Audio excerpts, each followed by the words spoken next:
tahun 1965, angin malam membawa bisik-bisik kematian. Di bumi pertiwi, darah mulai meresap ke akar-akar kebangsaan. Pancasila, lambang luhur pemersatu bangsa, tercabik dalam kabut pengkhianatan. Jiwa-jiwa tak bersalah diseret dalam gelap. Para pemimpin bangsa satu persatu gugur tanpa kata. Ketakutan menjelma, bayangan di dinding-dinding rumah. Saudara memandang saudara dengan mata curiga. Keheningan menjadi tanda bahwa kebenaran telah terkubur oleh ambisi dan ideologi buta. Di malam-malam panjang penuh teror, bangsa ini nyaris kehilangan jiwanya.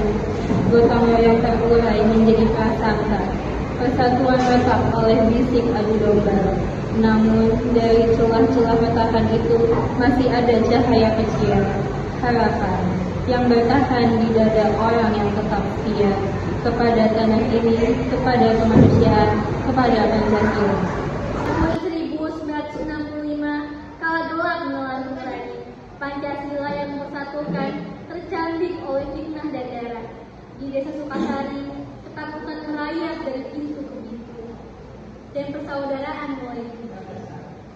Keluarga itu memang banyak masalah, ya betul. Satu jam juga terima kasih. Tapi kita tidak bisa tinggal diam. Siapa tahu ada yang berkhianat di desa ini. Aku dengar Rifa itu keluarganya punya masa lalu. Itu bohong, Hanifah, mau semua orang di sini. Sudah, Rifa yang berpancasila. Kita tidak boleh mengakuin sendiri. Mereka membandang kursi seperti itu, aku capek sih. Bertahanlah Kak, pasti ada yang percaya sama kita. Sekarang kita kembali ke desa yuk.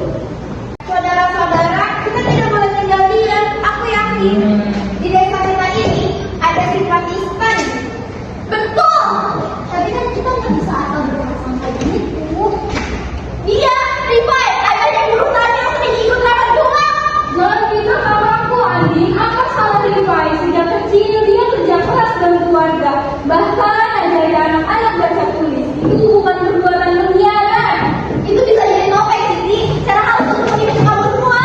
Aku kenal aku, melebihi siapapun. Dia jujur, dia tulus, jangan samakan dia dengan orang-orang yang haus kekuasaan. Andi cukup. Kau bicara tentang masalah tanpa bukti. Apa kau lupa semua Pancasila? Kemanusiaan yang adil dan beradab. Menghakimi tanpa bukti adalah sebuah kegagalan. Tapi kalau kita salah percaya, kita bisa mati sia-sia. Bagaimana kalau misalnya desa ini hadir hanya karena kita terlalu percaya?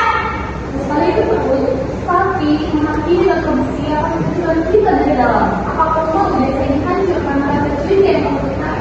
Dina, kau terlalu percaya pada Rifai. Bagaimana jika memang benar dia bagian dari mereka? Berhentilah Andi, kata-katamu menusuk hati. Kataku bukan musuh, dia bukan dalam berkorban di desa ini. Andi, kalau benar Rifai bersalah, biarkan bukti yang berbicara. Tapi kalau salah, apakah kamu sanggup menanggung dosa yang bersalah?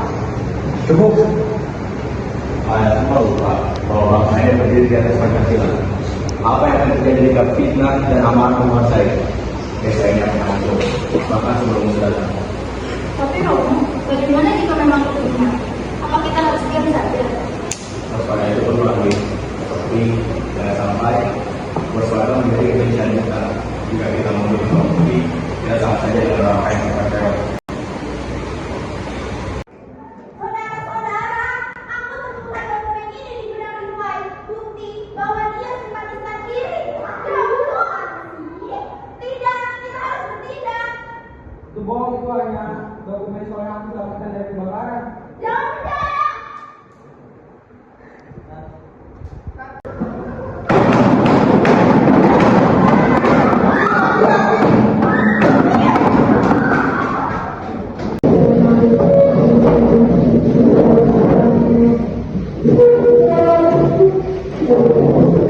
Inilah Indonesia, gotong-royong adalah nanti kita.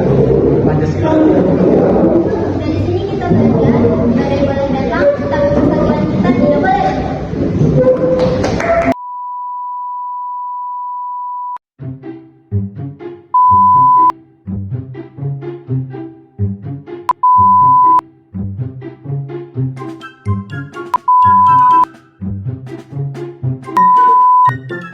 Thank you.